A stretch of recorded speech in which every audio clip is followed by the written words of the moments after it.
pourquoi avoir réagi aujourd'hui à la veille d'une réunion très importante de la Pro League? Tout simplement parce que nous avons estimé, après avoir eu connaissance ce matin du document qui sera proposé en réunion de la Pro League demain, nous avons considéré qu'il contenait de tels points suscitant réponses, remarques, observations, interrogations, que nous voulions encore saisir la chance d'interpeller chacun avant la réunion de demain, plutôt que de nous plaindre seulement après cette réunion que l'entérinement a été effectué. Nous sommes optimistes et nous pensons qu'il y a encore moyen, en communiquant nos arguments, de peut-être tenter d'inverser les choses. On a l'impression que vous êtes optimiste, mais également empreint d'un certain fatalisme.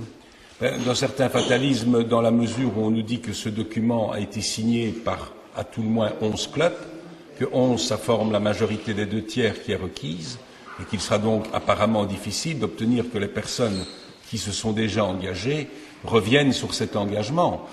Mais d'un autre côté, si nous pouvons pointer du doigt ce qui est parfois des irrégularités en termes d'éthique sportive notamment, parfois des interrogations sans réponse sur la manière de faire tel ou tel paiement des play-off 1 vers les play-off 2, au départ de quel pot, puisqu'on parle du mot pot qui n'est déjà pas très joli, mais comme il y a toutes ces interrogations qui persistent, peut-être y aura-t-il encore place pour une remise en cause de cet accord.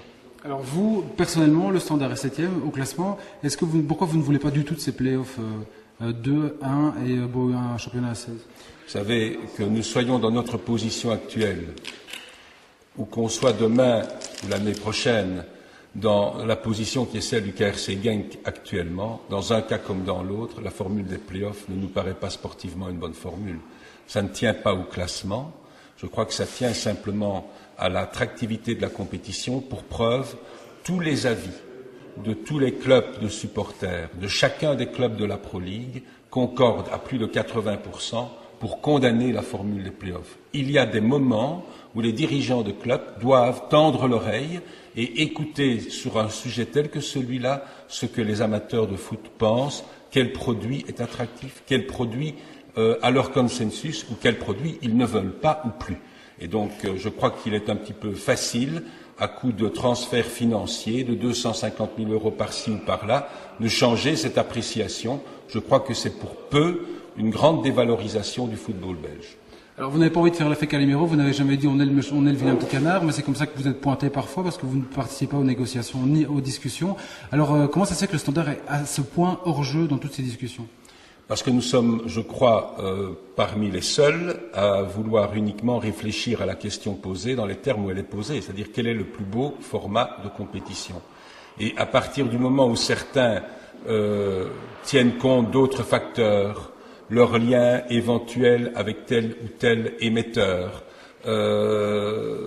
à partir de ce moment-là, c'est vrai qu'on a l'impression de jouer cavalier seul, mais c'est tout simplement parce que nous refusons le marchandage. Et s'il ne doit y avoir qu'un club à le refuser, nous serons celui-là. Ce ne sera pas pour autant que nous soyons Calimero ou vilain petit canard. On a dit, s'il y a demain une majorité des 2/3, même pour une décision qui ne nous convient pas, on la respectera.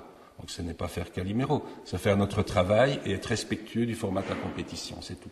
Ça veut dire que vous risquez aussi, après, avec les droits télévisés de TTV, de réagir, ou est-ce que vous accepterez aussi ce qui sera décidé pour les droits télé? En ce qui concerne les droits télévisés, depuis toujours, chacun des clubs a la possibilité d'abord de les négocier seul, ensuite d'examiner sur base d'un cahier des charges l'opportunité d'une cession collective. C'est cette opportunité qui a toujours prévalu. Nous verrons demain si elle a toujours cours. Je rappelle que le 11 décembre dernier, après le vote du 10, 4 clubs ont brandi la menace de vendre seuls leurs droits télévisés. Nous ne l'avons jamais dit, nous ne l'avons pas encore fait. Et nous l'analyserons en temps opportun. Ce n'est pas aujourd'hui ni demain à l'ordre du jour. Alors demain, vous allez à la Pro League, vous allez dans quel état d'esprit? Nous allons à la Pro League demain parce que c'est une réunion du conseil d'administration. Le Standard n'a jamais manqué une seule réunion du conseil d'administration de la Pro League. C'est le seul organe habilité à délibérer et nous rappellerons au besoin nos arguments pour une dernière fois tenter de convaincre nos homologues de ce qu'il n'y a pas lieu d'entériner, ce qui ne doit pas l'être. Maintenant, ils voteront et nous respecterons chacun, mais nous ne nous associerons pas à un concert d'applaudissements pour le président de la Pro League d'avoir obtenu un accord des 2/3 sur une telle base qui nous paraît bancale. En revanche, vous ne serez pas, vous resterez dans cette Pro League, évidemment. Ben oui, nous sommes, je crois, toujours bien inscrits dans le football professionnel belge de longue date. Et la seule fois que nous avons été menacés d'exclusion, c'était par les autres, à propos de la fan carte, que quelques années après, tous les clubs ont voulu condamner. Donc, avoir parfois raison un peu tôt, c'est gênant. De là à nous exclure de la Pro League, il y a une marge qu'ils ne vont pas sans doute couvrir 2 fois. Merci à vous. Donc, au sujet de ce projet de réforme, vous avez réussi à vous procurer le document mentionné par le G4. Pouvez-vous justement nous expliquer un peu le fonctionnement justement des descendants, qui va quand même remettre tout un système en question? Le système des descendants est par nature, me semble-t-il, un point qu'il faut combattre parce qu'il touche à l'éthique sportive. Vous savez actuellement que le 15e participe à un tour final pour tenter de rester en première division et il est opposé à des clubs de la 2e division. Le 16e est relégué direct. Donc il est important de savoir si on est 15e ou 16e. Aujourd'hui est 15e celui qui a plus de points que le 16e.